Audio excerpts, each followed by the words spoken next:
What's up guys, my name's Brandon and I've been using iOS 14 Developer Beta 2 and the iOS 14 Public Beta all week long on multiple devices, including my main daily device, the iPhone 11 Pro Max. And while I think the software is solid for a beta, there is still a lot of work that needs to be done, and I can no longer recommend this beta for a main device. So in this video, we're going to cover more new features and changes found in iOS 14 Beta 2. We're going to discuss the bugs, the bug fixes, the performance, the battery life, the connectivity, everything about iOS 14 Beta 2. And of course, like always, there are going to be timestamps on the screen so you can jump around to whatever section you want, because I'm sure this will be a pretty long video. All right, so a new feature in iOS 14 Beta 2 and the iOS 14 Public Beta that I did not cover in my initial What's New video takes place inside of the weather application. If we go all the way down to the bottom, you'll see it says weather for, and then it will show your exact street that you're on. So now the weather application shows you weather, not just for your city or your town, but your exact street. And so this definitely comes from the acquisition of Dark Sky. This was a feature in Dark Sky, the weather application, my favorite weather application. It's now default in the weather application now in iOS, which is really nice. And it's going to give you much more precise predictions for the weather. So that is a nice new addition here in iOS 14. Another slight change in Beta 2 is that the lightning icon, when you charge your phone, when you plug your phone into charge, you'll see it is a little bit larger up there in the top right. Also with picture-in-picture, when you go to swipe it off the screen like so, you no longer have to drag it back over onto the screen for it to appear. You can now simply tap on the arrow for it to show back up like normal. If we go into our settings and tap on our icon right here at the top, you'll see we have a new icon here for family sharing. And if we go back into our settings and go down to the music tab right here, you'll see that we no longer have the tab up top where it said show Apple Music. So you could turn that off in past versions of iOS, including iOS 14 Beta 1, but now you can no longer enable or disable show Apple Music. It's just always going to be there by default. Now I also wanted to address the motion tab right here, because in my initial What's New on Beta 2 video, I talked about how this is actually for like the background of the music. So if we go into our background right here, the background, where it has the dominant color and it kind of moves in the background, looks really cool. That's actually not what this tab is for. That's not turning that on or off. What the motion is actually for is if we go back and then go to the Listen Now section right here, you'll see all these playlists up top. And what the motion is, if you have that enabled, is it's basically just like an animated cover art for these playlists, and eventually also album covers, because that would look pretty cool. But for some reason they're not loading, they're not all loading, and there may not be any animated ones, but that feature is to turn on animated motion cover arts here for these playlists. So not as big of a deal as it seemed when I covered it in my first What's New video. Also in the control center, when you enable sleep mode, you'll see that the icon is now teal instead of purple like it was in Beta 1. The Files widget is also new in Beta 2. I covered that in my initial What's New video, but I didn't really talk about it and show, it in action. And what I like about it is that you can actually open up these files without going into the actual Files application. So like, for example, if I wanted to open up this black box copy, I tap on that and it opens it right away. And then you can also make a bigger version if you wanted to. Another thing I talked about in my initial Beta 2 video was the Siri Suggestions widget right here. And I talked about how it may be a bug because there's no border around those icons and they kind of just show up. Well, that's actually how it's supposed to be. So you guys corrected me in the comments and I stand corrected. I don't like it necessarily. I mean, it's cool, I guess, but I just don't like having duplicate icons on my springboard. It may just be me. I know a lot of people love this widget, and I've actually seen some great examples of it working, like having 3 of these on one page and not a single duplicate app in the Siri Suggestions. So it seems to be working really well for those who like it, but I just wanted to correct myself as well and tell you guys that it's not a bug, that there's no border around it. It's supposed to look like that. And you can actually tell that they're Siri suggested and not normal icons because the name tag under them, like where it says Safari, Weather, Health, it's actually kind of transparent. So it's not fully bold like it is on every other icon on the springboard. So that's one way to differentiate the Siri Suggestions from normal icons. Now, unfortunately, we still do not have a clock widget. So there's still no clock widget in widgets whatsoever. Hopefully we will get that in Beta 3, but I know I had a lot of people ask me if that is present in Beta 2 or the public beta. And no, we still don't have a clock widget. We know it's coming because we saw it, in the initial video at WWDC, but we just don't have it yet. And honestly, Apple's probably just waiting on all the bugs to be fixed because there are still issues with weather. Like as you can see here, the weather still does not show up all the way, it just will stay blank. and I've seen a lot of people talk about this, and we'll talk more about that on the bug fixes section of this video. It also seems like it's easier to drag icons into folders now in beta 2. So in my beta 1 video and a couple videos after that as well, I talked about how it was more difficult than it should be to get applications into folders and to create folders by putting an app over top of it. And it was a little bit more difficult in beta 1, but now in beta 2, it seems to work pretty much every time as expected. So thank you, Apple, for listening. So now let's talk about the bug fixes and the actual bugs that still persist here in the public beta. So first of all, there's really not a lot that's been fixed in beta 2 or the public beta from beta 1, which is kind of disappointing. It's a lot of the same issues, and there are some new ones also present in beta 2 and on the public betas. But the first thing I want to mention is that the keyboard lag has been fixed in beta 2. So a lot of people were having keyboard lag in the first beta of iOS 14, and thankfully that has been fixed. I've not seen any more reports of it. Everybody who had the issue said that the keyboard lag and any kind of issues with the keyboard have been solved in this latest beta. Also, the weather widget bug where it showed Cupertino instead of your set location has been fixed. However, now, as you can see here in this latest beta, it just stays blank for some people, myself included. Even when I have it set up, location services is on and everything, and it's still just blank. So definitely still needs some work there for the weather widgets, and Apple's probably waiting to fix that and a few other widgets bugs before introducing the clock widgets. And then also, if you have Spotify now works properly on the latest beta. A lot of people were having crashing issues, and a lot of people were also having random pauses in Spotify in the first beta, but those have since been fixed. Also, the Twitter application seems to be fixed for the most part. So I had a lot of issues with Twitter in the first beta. The keyboard would just disappear randomly, especially when I added photos. Like if I would add a photo and go back, the keyboard would just be gone, and I'd have to,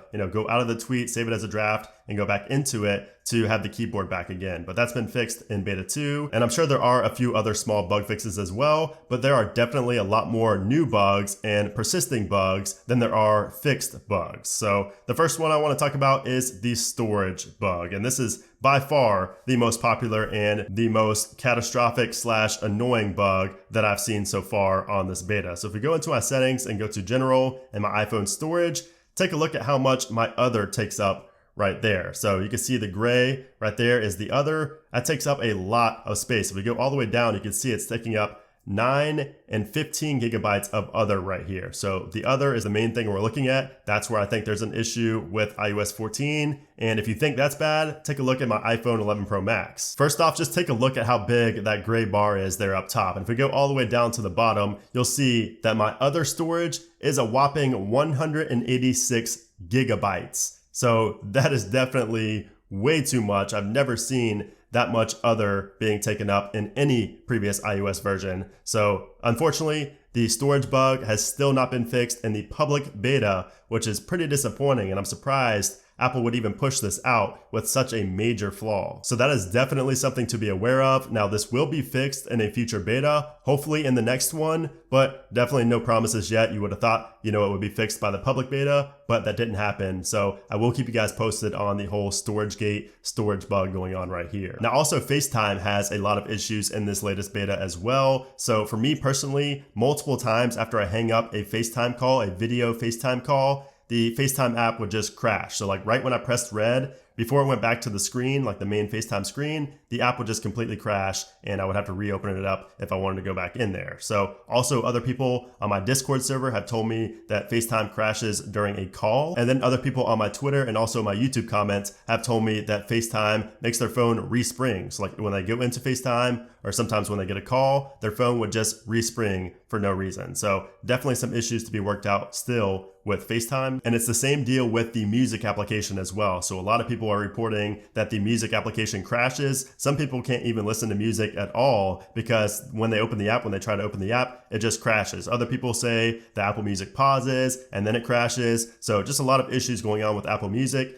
Me personally, I've not had any issues with the music application at all, but I have seen numerous reports of that over on Twitter and also in my Discord server. Also, some widgets do not switch from dark mode to light mode and vice versa when turning on the switch. So like, for example, if I go to dark mode right here, you'll see that the fitness turned black there. And if we go over, you'll see notes is performing fine. The files application is fine. And these ones turn, their black color, the dark color, like for dark mode. But you'll see here on the front page, reminders is still white and that will happen sometimes with certain widgets, so they just won't respond properly to going into light mode and dark mode, and sometimes when you go back to light mode, they'll switch to dark mode. So just a minor bug to sort out there. Now, another annoying bug in the public beta of iOS 14 is inside of YouTube. So some people are reporting crashing in YouTube. However, my YouTube app has not crashed, but I do have a bug where I cannot watch live videos. So for some reason, live videos just will not play for me on the public beta of iOS 14. And I figure it can't be very widespread because it works for me on this device. However, on my main device, my 11 Pro Max right here, if I go to the same live stream, let's see where it is. Let me just search for PewDiePie and I go ahead and try to view it. It just loads like this forever and the live stream never plays. And I've updated the app, I've deleted the app, reinstalled it, and still nothing. So this is definitely a bug with iOS 14, I believe, because it's not YouTube, it's working on this device. So just another interesting bug there inside of a third-party application. I also found that handoff to HomePod does not work at all in this latest beta. So it worked in beta 1, but something in beta 2 and the public beta broke handoff for the HomePod, and now it just no longer works at all for me and my HomePod. And yes, my HomePod is updated as well. Now, I've also seen quite a few people report that the AirPods will just randomly disconnect from their device multiple times throughout the day. Now, I've used my AirPods Pro on iOS 14 public beta multiple days in a row for hours at a time, and I've not had any issues. So this also doesn't seem to be very widespread, but I have seen quite a few of you mention it. So I definitely wanted to point it out here in this video. Now, Pokemon Go and banking applications are still not working in the public beta. So I would assume that Pokemon Go probably won't work until the final public release of iOS 14 comes out in a few months. But banking applications should get updated pretty soon to work. However, not all of them. Maybe some of them will also take until, September, October to be updated. But I do know that some banking applications were updated and now work on iOS 14. However, others do not work in iOS 14, so just be aware of that. And then also on iPadOS 14, the public beta, I've noticed that the Photos application crashes quite frequently. So for some reason, Photos on iPadOS crashes a lot more in beta 2 or the public beta than it did in beta 1. And if you guys have any other bugs that you want to share, let me know down in the comments below. But moving on to the performance. So the performance is pretty good for the most part. It's pretty much the same as beta 1 in terms of just raw performance. However, there are app crashes and issues with frame rates inside of certain games. So I've seen multiple people talk about issues with frame rates in like PUBG and other like shooter games. Also, some people are reporting that Mario Kart just crashes constantly and is unplayable on iOS 14, but you can see here it works for me. So it seems to be an issue with iOS 14 and not necessarily the Mario Kart application. And like I mentioned earlier, it's the same deal with social media applications like YouTube as well. So just keep those in mind. However, it is very good performance-wise for a beta, and the overall raw performance is very good for a beta. And thankfully the keyboard bug was also fixed because that was something that really bogged down the performance and made it seem a lot slower and a lot less stable than it really was. So thankfully that's been fixed on all devices. And the Geekbench scores also tell us that this update is better than beta 1 in terms of performance. However, it's still not as strong as iOS 13.5, 13.5.1, and soon to be iOS 13.6. So those stable versions of iOS 13 are still going to perform better, of course, than a beta of iOS 14, which should be a given. Now, as far as the battery life goes, as you can see here, I've been using my main phone, my iPhone 11 Pro Max, on the public beta of iOS 14. I've been using it quite a bit because I have been testing out everything about this update, and you can see the battery is pretty solid. Of course, this doesn't really tell you too much just because I've been charging it a lot throughout the day in my car and anytime I'm at home. But the battery life has been actually pretty good, but obviously not as good as iOS 13, the last version of iOS 13. I'd say I lose around 30 to 45 minutes of on-screen time, but others on older devices report pretty bad battery life on this latest beta of iOS 14. And notably, it's the iPhone XR, surprisingly. So I've seen more people on the XR complain about battery life than pretty much any other device. So if you do have an iPhone XR, beware that there could be pretty bad battery drain on the public beta of iOS 14, at least the first public beta. But I will say that battery life has slightly improved on the iPhone 6s, which was kind of surprising to me. I did not expect anything to improve with the iPhone 6s, but battery life did get a little bit better, and I will continue testing the 6s since I know a lot of you guys are very interested in that device since it is the oldest, and I already made a video that got quite a bit of traction. So I want to always mention the iPhone 6s in these videos. Now, as far as connectivity goes, connectivity has been fine except for AirDrop. So for some reason, AirDrop just simply doesn't work for me on this latest version of iOS 14. I tried to AirDrop to other phones, I tried to AirDrop to my iMac, and it just simply does not work. So it seems to be only for certain devices, but I've seen multiple people talk about it as well. So there are AirDrop issues still with the second beta. I also saw people talk about this in the first beta, but it did not affect me until the second beta or the public beta. So just beware of AirDrop issues. However, other connections like the Wi-Fi and cell connectivity have been perfectly fine for me. I've not had any drop calls or any drop connections with Wi-Fi. Everything has been perfectly fine there. So now let's move on to the community poll here on YouTube. So I run these community polls pretty much every week when a new version of iOS gets released, asking you guys how it's been. So you can see here, I asked, how has iOS 14 Beta 2 or public beta, since they are the same,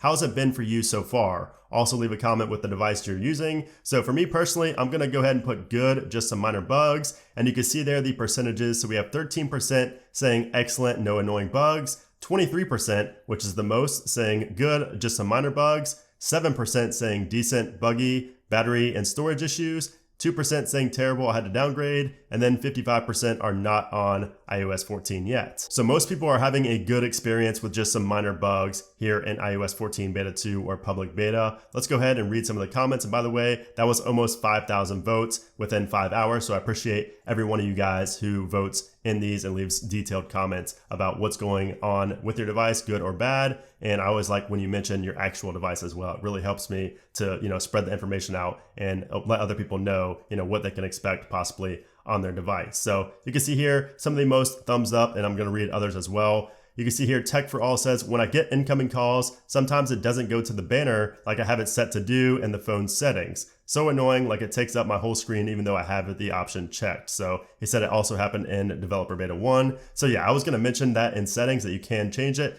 but it seems that he knows that and it still just reverts back to taking up the whole screen, which is pretty interesting. I've not had that happen yet. We have James B here with some good self-control. He said, I'm going to wait until the official one is out. I don't want my main device to crash. So smart man there. And you can see here, I left a comment as well on this saying, anybody else having issues with storage and FaceTime crashing? And here's where you can see some other people. You can see people talking about storage issues. You can see, yep, FaceTime caused a respring on my iPhone 11. Yes, for FaceTime, I had to turn off picture-in-picture. And you can see a lot of people talking about the storage issue and also with FaceTime, as I mentioned earlier in this video. Razor22 Gaming here, which by the way, thank you for being a member. That's what that little icon next to their name means. He says, rip to my battery on 14 Dev 2. It's so bad. YouTube is bugging out also, many other minor bugs. So yeah, just some things I've already mentioned in this video. Looks like some people are having issues with frame drops when flicking through the home screen. I've not had that. Everything performs fine on the home screen, but you can see some people are facing that. Joseph said that he's using an iPhone 11 on Beta 2. So far, as of today, battery life has improved a lot as compared from the beginning of Beta 1, so that's good to hear about battery life. And then you can see Tom here says that Need for Speed No Limits has buggy textures. So that's also, kind of going back to what I was talking about with games not performing entirely too well on iOS 14. Pandora says that the music app refuses to open on the 11 Pro. It's probably because you're not using the Pandora app,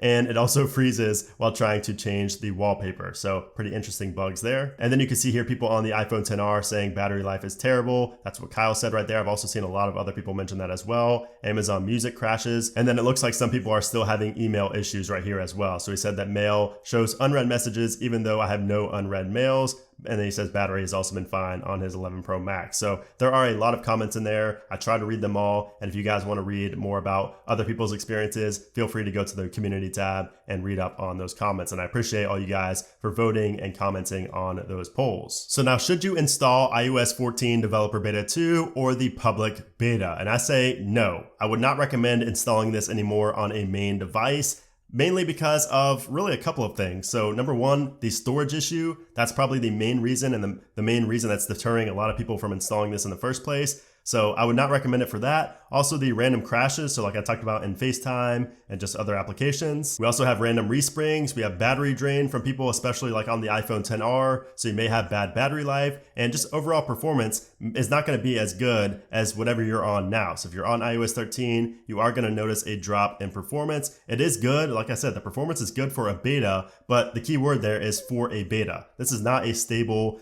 public release. It's still a beta, and everybody needs to remember that, because for some reason a lot of people think that just because it's a public beta means it's going to be super stable, just like iOS 13, final releases. That is absolutely not the case. And once again, I just cannot recommend this for a main device yet. I would definitely wait for at least Developer Beta 3 or Public Beta 2 or Public Beta 3. So just stay tuned to the channel, because I will be updating you guys and letting you guys know when I think it's stable enough to be installed on a main device. But unfortunately now, I cannot recommend this for a main device. I definitely did not expect this either. I thought that the storage issue at least would be fixed in this beta, but it is still not. You can see there's still others taking up so much space in my storage. And until that especially is fixed, I just can't recommend this for a main device. But of course, if you have a test device or just an alternate device that you don't care as much about, go ahead and install iOS 14. It's fun to play around with the new features and follow along with my videos and things like that. But just don't do it at the expense of, losing things on your device, or, having a crash during an important phone call or something like that. But yeah, there you have it, guys. That is my follow-up review on iOS 14 Developer Beta 2 and Public Beta 1. So I hope you guys enjoyed this video. It was pretty long, but hopefully you stuck with me. If you did, make sure to give this video a thumbs up. And of course, leave a comment down below with any thoughts on iOS 14 at all. Also, I appreciate everybody over in the Discord server for helping other people out in there as well, and just having fun in the chat. So if you guys have not joined the Discord server, that link will also be down in the description below. Also, if you guys missed any of my iOS 14 videos at all, those will all also be linked down in the description below, and also up in the cards up in the top right. But anyways, I'll stop talking your ear off. Thanks again for watching, guys, and I'll see you soon.